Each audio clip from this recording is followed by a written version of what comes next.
I bring two cases for you today.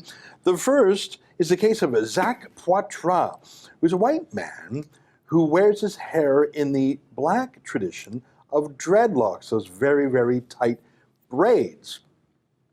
I think white people with dreadlocks is actually a fashion faux pas, but I would never ban them. But Jacques Poitras, as you can see in the story here, has been banned from performing at the well-named Snowflake Comedy Club and the Soirée de Humour Engagé because of cultural appropriation, and also from Quebec, and I'm about to introduce our guest to help me talk about this in a second.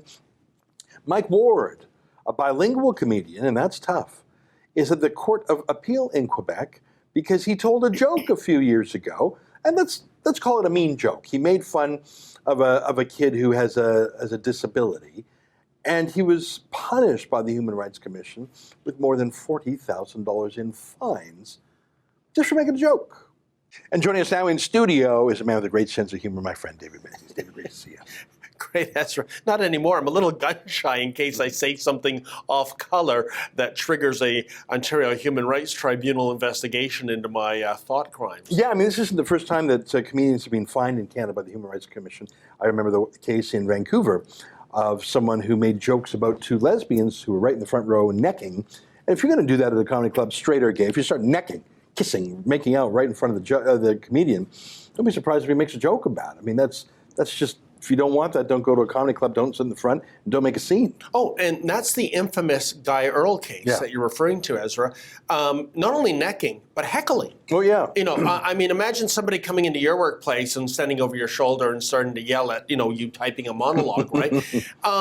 When you walk into a comedy club, I think, you surrender your rights to dignity, to your self-expression, your honor, everything else, your fair game.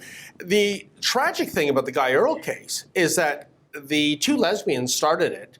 After the show, one of them threw 2 drinks in Guy Earle's face. So that's not a thought crime anymore, Ezra. That's a crime. That's assault.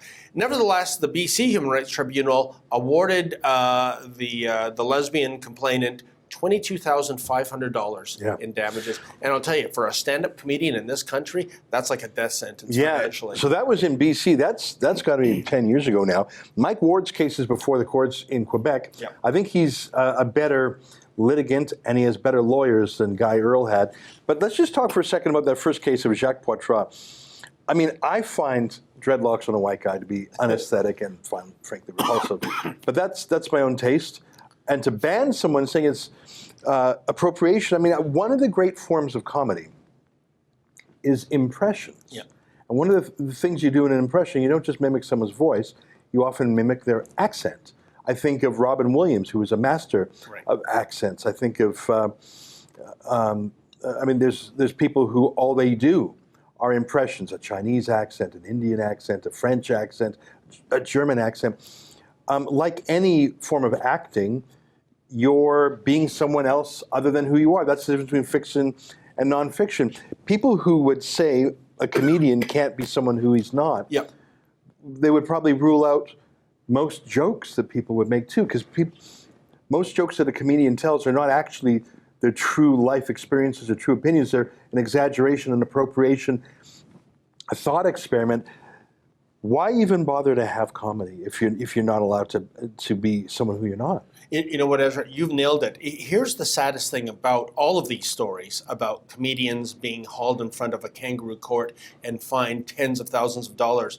You know that because of the way of the days have shaped right now, the political world, the world of academia,